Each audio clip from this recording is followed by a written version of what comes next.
Hello students, आज हम chapter 11 की एक्सरसाइज बी की ओर चलते हैं, जो हमारा वाणिज्य गणित है। इसमें आज हम पिछली एक्सरसाइज में हमने चक्रवृद्धि मिश्रण तथा चक्रवृद्धि ब्याज के बारे में पढ़ा था। अब उसी का अगला भाग है वृद्धि एवं अवमूल्यन।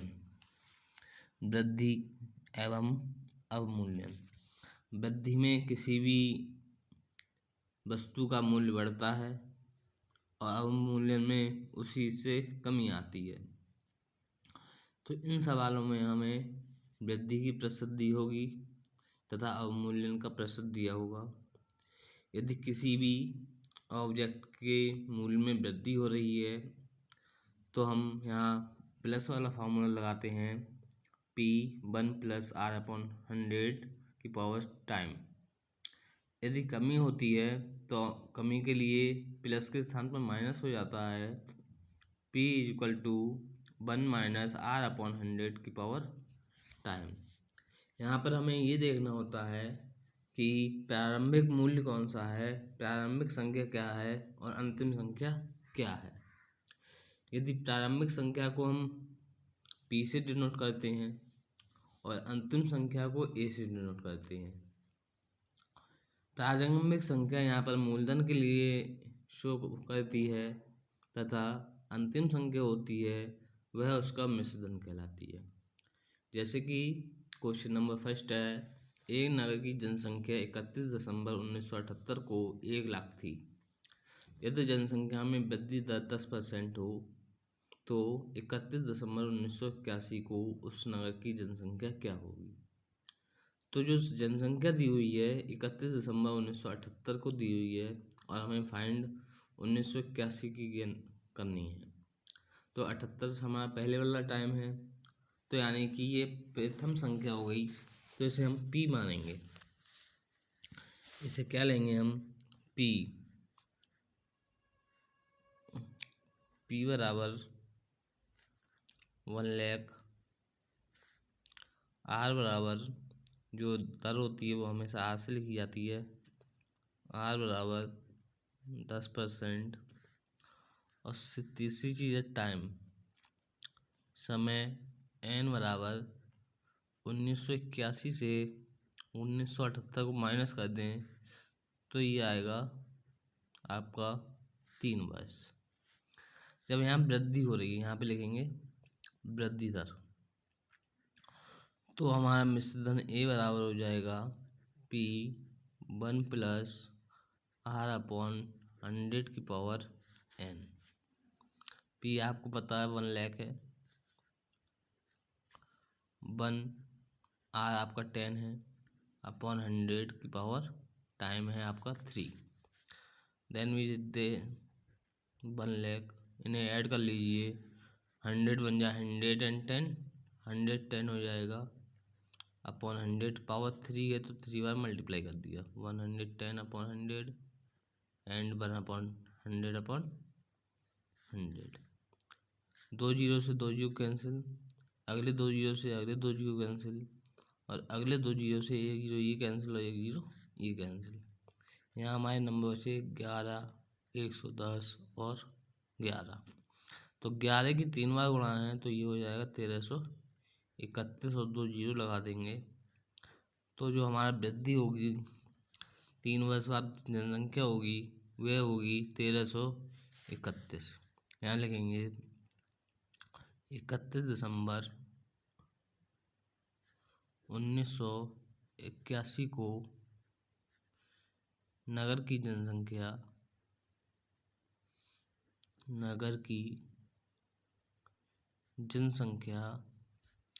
1,33,100 होगी। अब हम दूसरे सवाल की ओर बढ़ते हैं। दूसरा सवाल है, एक नगर की जनसंख्या प्रतिवर्ष 5% बढ़ जाती है। तो यहाँ पर भी वृद्धि दर दी हुई है, वृद्धि दर है 5% वार्षिक। प्रतिवर्ष है तो प्रतिवर्ष का अर्थ होता है वार्षिक। यदि इस समय जनसंख्या 4410 है तो 2 वर्ष पूर्व उस गांव की जनसंख्या क्या थी। इस समय की जनसंख्या दी हुई है वर्तमान में और पूछ रहे हैं कि उस गांव की जनसंख्या 2 वर्ष पूर्व, यानी कि ये अंतिम है, प्रारंभिक ज्ञात करनी है। तो हमें क्या ज्ञात करना है, p बराबर फाइंड करना है। और जब ये अंतिम है तो ये a बराबर हो गया 4410। टाइम देखें तो 2 वर्ष पूर्व तो 2 वर्ष। अब यहाँ जब वृद्धि हो रही है तो वृद्धि वाला फार्मूला लगाएंगे, a बराबर p 1 प्लस r/100⁴n। a का वैल्यू आप जानते हैं 4410, p हमें फाइंड करना है, r दिया है 5/100⁴n, n का मान है 2। 4410 p का मान, इसे ऐड करो, 100 एकम 100 और 5 105 या डिवाइड कर लो पहले, 5 एकम 5 5 बीसम 100, 1 प्लस 1/20⁻²। 4410 बराबर p, अब ऐड करो 20 एकम 20 और 1 21/20⁻²। घात को 2 बार गुणा कर दें तो p 21 का वर्ग होता है 441 और 20 का वर्ग होता है 400। तो 4410 गुणा 400/441 बराबर p। 441 से डिवाइड कर दो तो 10 टाइम्स आएंगे, 10 × 400 p = 4000। तो जो 2 वर्ष पूर्व गांव की जनसंख्या 2 वर्ष पूर्व गांव की जनसंख्या कितनी होगी, 4000 होगी। क्वेश्चन नंबर 3 है आपका, 3 आप स्वयं करेंगे। अब हम क्वेश्चन नंबर 4 की ओर बढ़ रहे हैं। क्वेश्चन नंबर 4 है, किसी मशीन के मूल्य में 12% अवमूल्यन होता है। तो यहाँ पर अवमूल्यन की दर दी हुई है, अवमूल्यन की दर है दी हुई। तो अवमूल्यन की दर दी है तो क्या होगा, कितनी दी है ये, 12% वार्षिक। यदि मशीन का वर्तमान मूल्य 19,040 है, तो 2 वर्ष पूर्व इसका क्या मूल्य था। तो 2 वर्ष पूर्व की बात कर रहे हैं तो ये अंतिम मूल्य दे दिया। It is given ending cost of b find n is equal to 2 वर्ष, b find value of p। यहाँ हमें p का वैल्यू फाइंड करना है तो वही लेंगे हम कि a इक्वल टू, जब अवमूल्यन हो रहा है तो प्लस की जगह माइनस लेंगे, 1 माइनस r/100⁴n। वैल्यू पुट कीजिए, a का मान है 29040,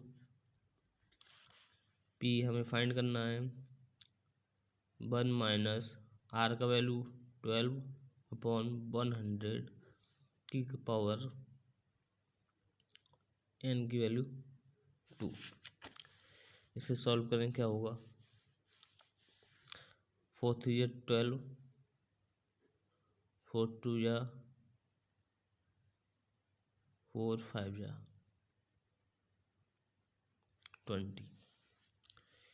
यहाँ पे ये हुआ आपका 29040 is equal p into 1 minus 3/25²।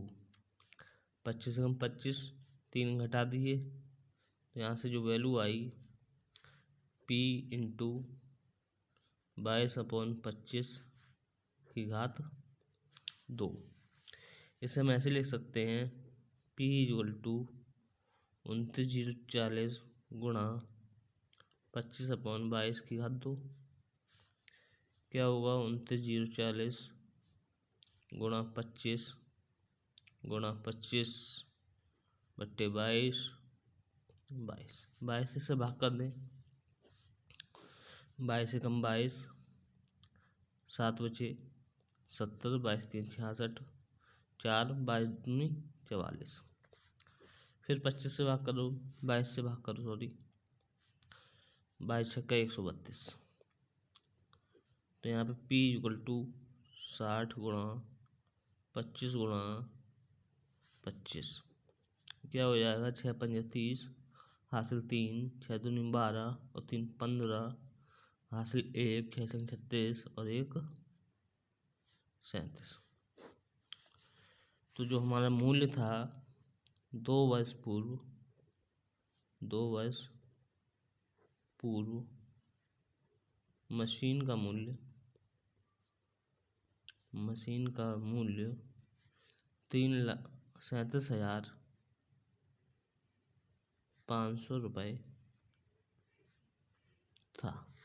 इसी तरह से आगे के सवाल सॉल्व करेंगे हम अगली क्लास में। अगली एक्सरसाइज लेके चलेंगे 11.3। Thank you.